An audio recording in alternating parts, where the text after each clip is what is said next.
안녕하십니까? 우리 역사와 문화의 깊은 이면을 탐색하는 시간입니다.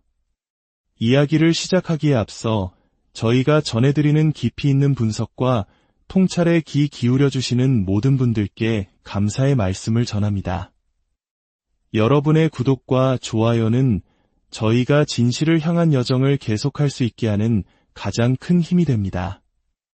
이 영상을 공유하는 것은 단순히 정보를 나누는 것을 넘어 우리 사회가 나아갈 방향을 함께 고민하는 의미 있는 발걸음이 될 것입니다.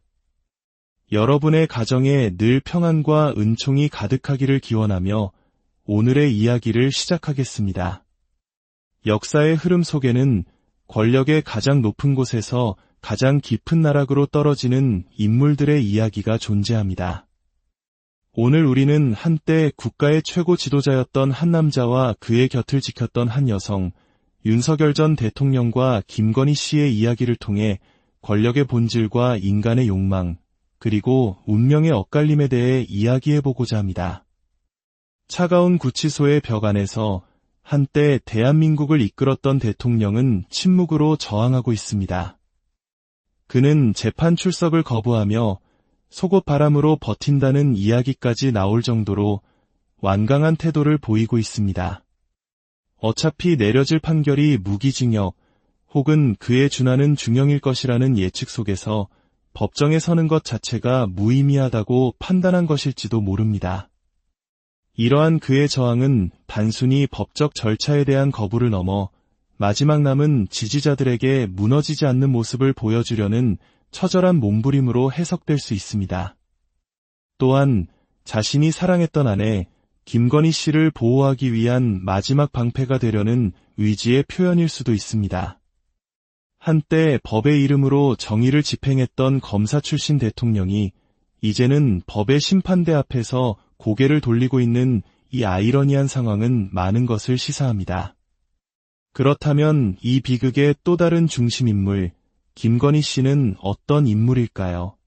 세간의 평가는 그녀가 윤석열이라는 한 인간을 사랑했다기보다는 그가 가진 배경과 미래의 가능성을 보고 선택했다는 것에 무게를 둡니다. 한국 사회 깊숙이 자리한 운명론, 즉 사주팔자는 때로 인생의 중대한 결정을 내리는데 중요한 잣대가 되기도 합니다. 전해지는 이야기에 따르면 김건희 씨는 윤석열 전 대통령과 결혼하기 전 수많은 역술가와 무속인을 찾아다니며 그의 미래에 대해 알아보았다고 합니다. 평범한 검사였던 그가 과연 검찰의 최고 정점인 검찰총장 혹은 그 이상의 자리에 오를 수 있을 것인가? 그녀의 야망은 그의 운명과 궤를 같이 할 수 있을 것인가? 그리고 많은 역술가들은 그의 사주에 제왕의 운은 없지만 한 조직의 우두머리가 될 강력한 기운, 즉 검찰총장의 자리에 오를 운은 분명히 있다고 예측했습니다. 이 예언은 그녀의 선택에 확신을 주었을 것입니다. 그녀는 윤석열이라는 사람을 산 것이 아니라 검찰총장이 될 윤석열이라는 미래의 권력을 산 것이라는 분석이 나오는 이유입니다. 하지만 정작 윤석열 전 대통령은 이러한 아내의 속내를 알지 못했던 것으로 보입니다. 그는 진심으로 김건희 씨를 아끼고 사랑했으며 그녀를 향한 그의 애틋한 마음은 여러 차례 대중에게 비춰지기도 했습니다. 한 사람의 순수한 사랑이 다른 한 사람의 거대한 야망을 위한 발판이 되어버린 이 관계는 결국 두 사람 모두를 파국의 길로 이끌고 말았습니다. 법정에서는 또 다른 드라마가 펼쳐집니다. 남편이 침묵으로 일관하는 동안 그의 아내는 법정에 출석하여 때로는 아픈 모습을 보이고 때로는 이해할 수 없는 진술을 하며 자신만의 방식으로 생존을 모색합니다. 그녀는 불안감 속에서 자신에게 쏟아지는 모든 혐의를 남편에게 떠넘겨야만 살아남을 수 있다고 믿는 듯 보입니다.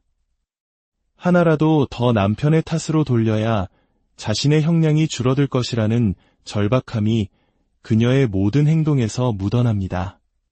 한때는 영부인으로서 화려한 스포트라이트를 받았지만 이제는 대중 앞에서 동정심을 얻기 위해 애쓰는 모습은 처량하기까지 합니다. 하지만 이미 사형, 무기징역과 같은 극형이 거론되는 상황에서 더 이상 감형을 기대하는 것이 무슨 의미가 있을까요? 차라리 모든 것을 솔직하게 털어놓고 국민 앞에 진심으로 사죄하는 것이 마지막 남은 인간으로서의 도리가 아닐까 하는 목소리가 높습니다. 죄를 감추고 또 다른 거짓을 낳는 대신 있는 그대로의 진실을 마주하고 그에 합당한 처벌을 받는 것이 역사의 순리일 것입니다. 국민 여러분, 이제 우리는 분노와 혼란의 감정에서 한 걸음 물러나 사법부의 엄중한 판단을 지켜볼 때입니다. 그들은 이미 법의 심판대 위에 올랐으며 자신들이 저지른 행위에 대한 책임을 피할 수 없습니다. 과거 한 역술가의 예언처럼 그들은 결국 무거운 죗값을 치르게 될 것입니다. 사법 정의는 더딜지언정 반드시 실현될 것이라 믿습니다. 계절이 바뀌어 서늘한 가을바람이 부는 지금 이 거대한 비극의 막은 아직 내려오지 않았습니다. 풍요로운 결실의 계절인 가을처럼 우리 사회도 이 아픈 과정을 통해 더 성숙하고 정의로운 사회로 나아가는 결실을 맺기를 소망합니다. 권력의 정점에서 시작된 한 부부의 이야기는 우리에게 많은 것을 묻고 있습니다. 무엇이 진정한 사랑이며 인간의 욕망은 어디까지 치달을 수 있는가? 그리고 정의란 과연 무엇인가? 그 해답은 역사가 그리고 우리가 함께 써내려가야 할 것입니다. 오늘 이야기가 여러분에게 깊은 울림을 주었기를 바랍니다. 시청해주셔서 진심으로 감사합니다. 여러분의 삶에 늘 풍요와 평화가 함께하기를 기도하겠습니다.